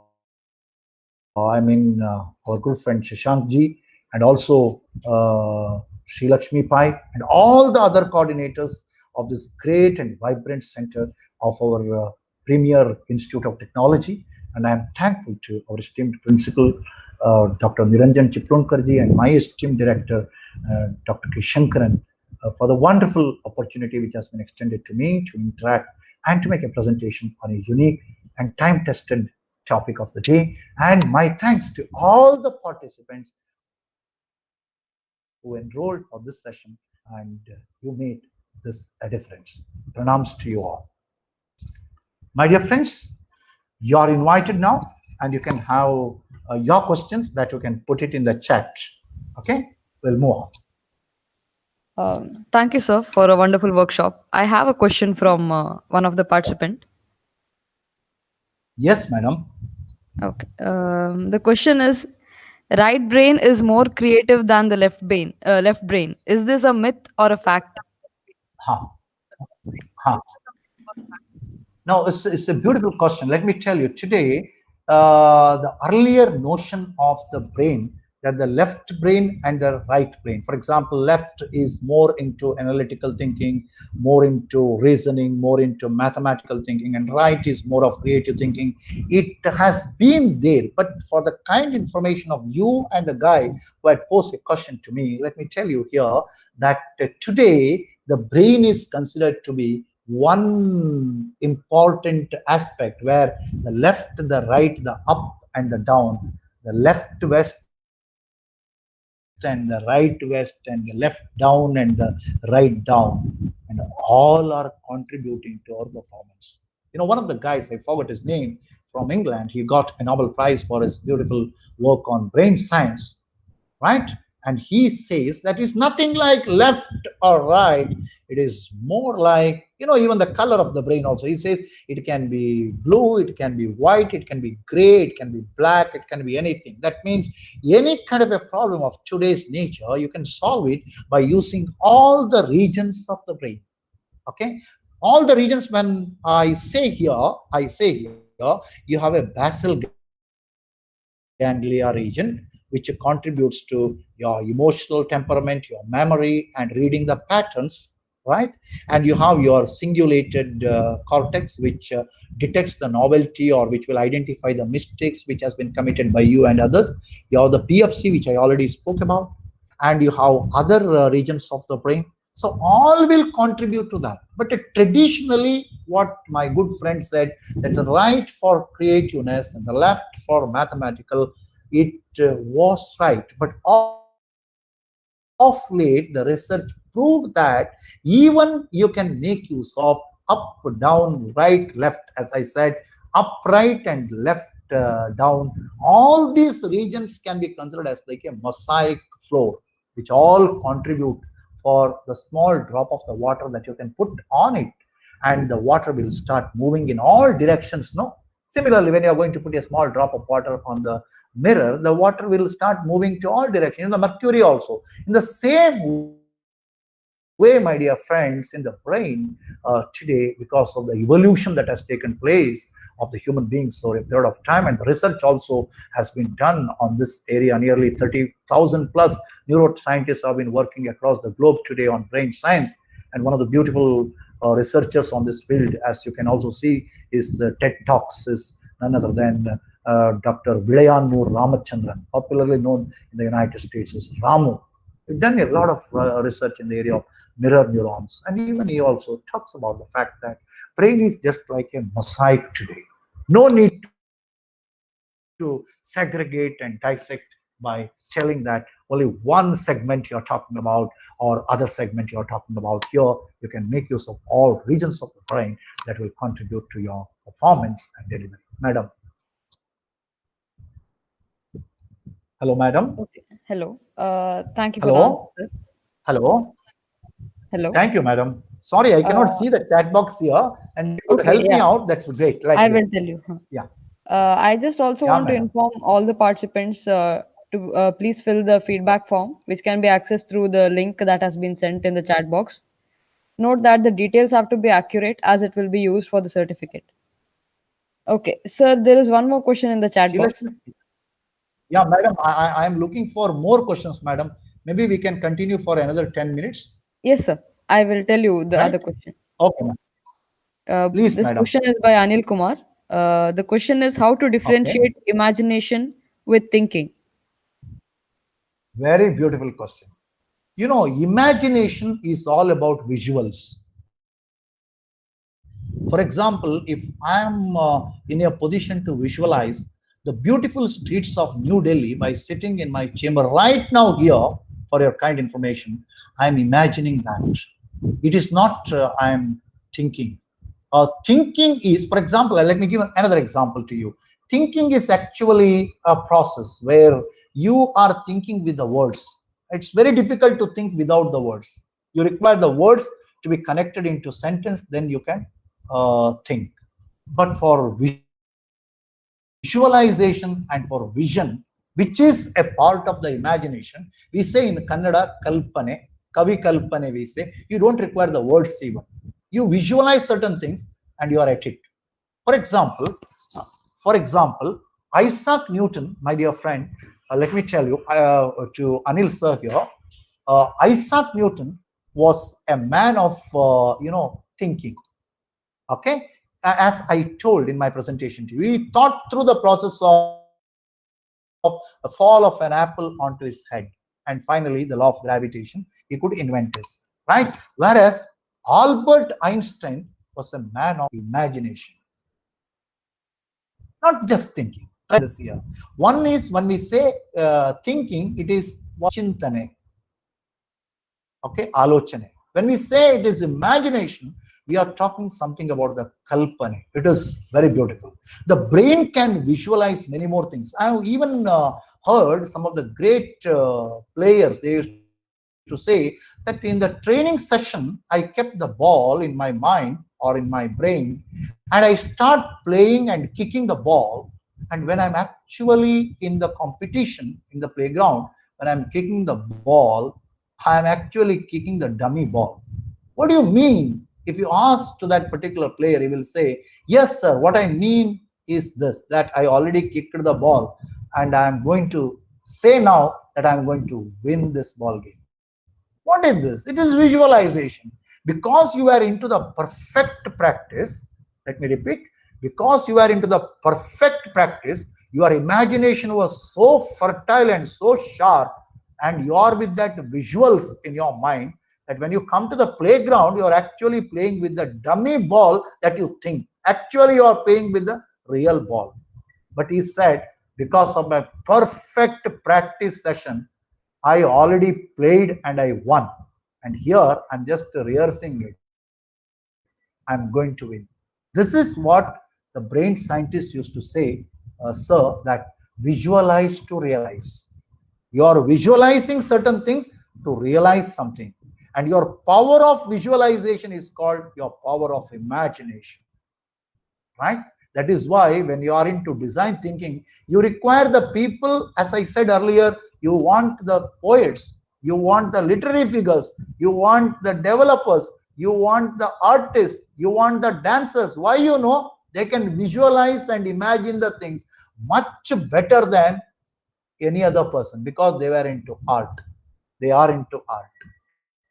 That is how design thinking has been developed. Wonderful question. So thinking is more structured, it is. Okay? More with the words, more with the sentence, more when you name it, your thinking will start. Whereas imagination is not like that. Even by sitting here, you can have a travel in the downtown of the United States of America. You can visualize the New York City in your own visuals.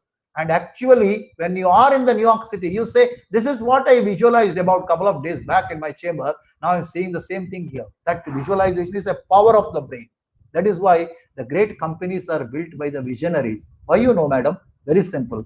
For them, the future is moving in the backward direction. And for all of us, future is moving in the forward direction. Right? Because they have a powerful visuals. With the visuals, they realize. And visuals are nothing but your imaginative powers. Right? So simple example, as I told you, I just conclude this by telling that Isaac Newton was a man of thinking. Albert Einstein, he himself said, I'm a man of imagination. Madam? Thank Yes, you. sir. Thank you, sir. Thank you very much for the answers. Thank you, sir. Thank you. Uh, Sir, you can sir, put it now. The chat box is open here. You can even chat with me. You can post the questions. It is open. okay. So there is one more question. Absolutely. Very good. Out of many thoughts that comes to our mind, maybe thousands of thoughts, how to choose one out of them, like one good thought out of it? Beautiful question. Beautiful question. Sri Lakshmi madam, no? Very beautiful question. Let me tell you, on a given day, on an average, let me repeat, on a given day, on an average, one can create not less than 7,500 to 8,000 thoughts. Don't blame me, my dear friends. 99% of the thoughts are junk thoughts. You will certainly say, sir, what are you telling? Yes, I mean what I say. Why? You know, moment we see a person, moment we see an object, moment we see a thing, we will have series of thoughts. Most of them are unwanted. Most of them are junk thoughts. They will never ever contribute for my delivery, for my performance. So what should I do now? Next question. That's what I said in the course of my delivery to you. You just recall what I said of Azim Premji.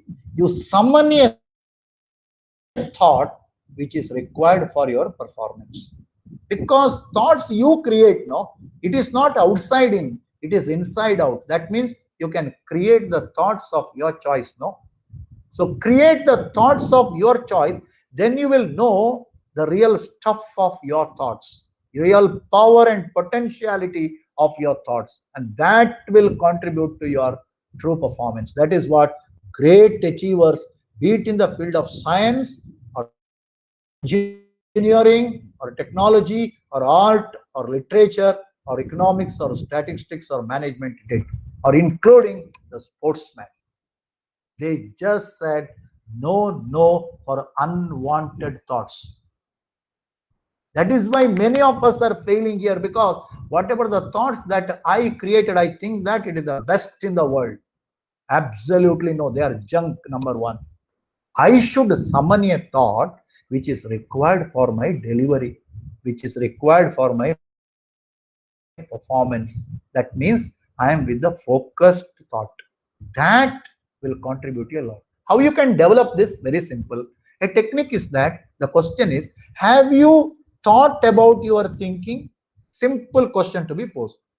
If you started thinking about your thoughts that you had with the reflective process, you will know which is a junk, which is a negative thought, which is a commented thought, which is unwanted to be put in the bin or dustbin, and which is required. That is why in Shiva Stotram there is a beautiful Subhashita is there. Chittam mantram visham varje. Your chitta or mind is like a mantra. Mantra can change the chemistry of your thinking, no? Visham, unwanted things, right? Junk, varje, you just reject it and deject it. This is how one can visualize this also and become a better player. Madam. Okay, thank you, sir. And there is one more question. Very good. They're asking what's the difference between open-ended and close-ended questions for design thinking? Very good question. See, for example, I think you might have read about Bhagavad Gita. All the questions that were posed by Lord Krishna to Arjuna in the battlefield were open-ended questions. You know, for example, it was in Sanskrit. I'm just translating the same into English. First question: who are you? He said, I am Arjuna. Second question: what are you? He said, I am a Kshatriya and a soldier and a warrior. Third question: where are you? I am in the battlefield. Then the Sanskrit shloka: Karmanye vadikaraste ma phaleshu kadachanaha. Believe me, my dear friend, these were all, I repeat, these were all open-ended questions. Just to cause a change in the chemistry of thinking of Arjuna, and to see that at the end of the day he is going to fight the battle. That was the purpose of Lord Krishna. So there was no time in the battlefield. So he got to train Arjuna and say, look, I'm going to pose the three questions, one after another, without time lag or time gap. You got to answer me. Arjuna answered, and Arjuna was trapped by Krishnam Jagadguru. He trapped by telling, you only said you are Arjuna, you only said you are a warrior, and you only said that you are in the battlefield. Then he said, come on, fight. That is what Krishna wanted, and he achieved. These are all open-ended questions. Now, closed questions are some questions where you don't get a fine answer at the end of the day. For example, who are you? Who are you? You can immediately say, hey, I am so and so. There is an open-ended answer also. But there are some twisted questions, which are closed questions, which will not reveal the answer so easily, and they are little twisted. Believe me, creative kind of ideas you have to come to the table and you have to put it across the table. You require open-ended question also and more of close-ended question also.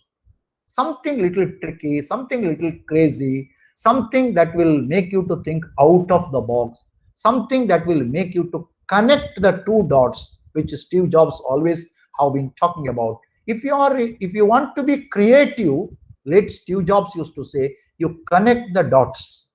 So it is something like crazy, something you are not having an instant answer for that will take you to the crazy land, and you will feel that you are so uncomfortable and you are like a fish in the troubled water. But it is also required very much for being an original thinker, or not being a conformist, or being a creative thinker and a design thinker.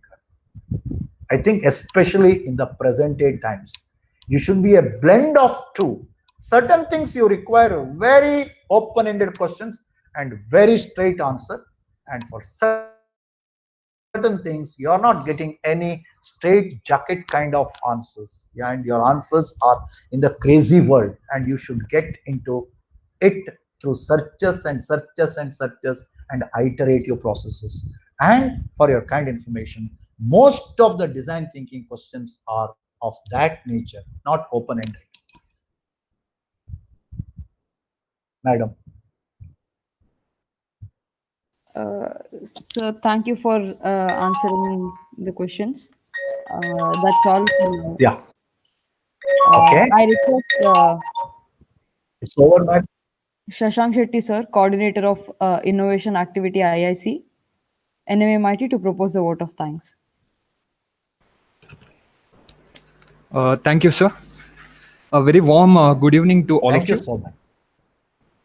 I'm here to present the vote of thanks for today's webinar on design thinking, creative thinking, and critical thinking, organized by Institution Innovation Council, IIC NMAMIT, supported by Ministry of Education, Government of India, in association with New Age Innovation Network, NMAMIT, a unit of KITS, Karnataka Innovation Technology Society, Department of Electronics, IT, BT, and SNT, Government of Karnataka. Firstly, I would like to thank our guest speaker, Dr. Sudhir Raj K, Professor, Justice K.S. Hegde Institute of Management, Nitte, for taking out time from his busy schedule and enlightening us with his knowledge. Thank you, sir. Today's webinar gave deep insights into topics like how thinking originates in brain, what is design thinking, personality profile of design thinking, what is critical thinking, creative thinking, and innovation, and also revealed some interesting facts. I'm pretty sure the precious knowledge that Dr. Sudhir Raj gave us will definitely help us in our studies and future. Thank you so much, sir, for the informative session. Thanks a lot. Thank you. I would also like to thank our Thank you, sir. Thanks a lot. Dr. Niranjan N. Chiplunka, for giving permission to organize this webinar session. My sincere thanks to Dr. Anil Kumar HS, President of IIC NMAMIT, for being the part of this event and for his constant support and guidance throughout the coordination of this event.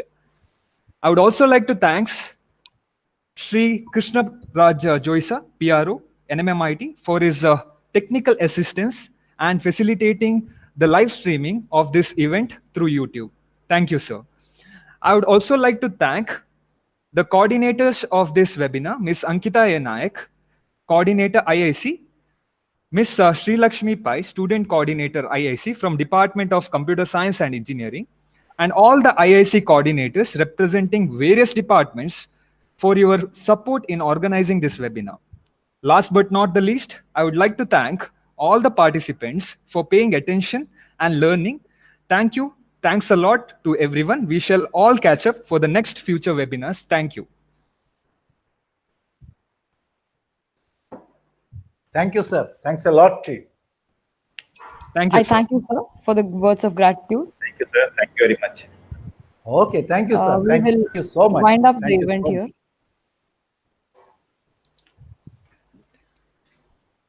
We will wind up the event here. Yeah. Thank you, Yes, Anil. yes, Sri Lakshmi. Thank you. Thank you, Thank you. everyone. Thanks a lot. Thank you Yes. so much. I think we can close this session. Yes, Yes. yes. Thank you.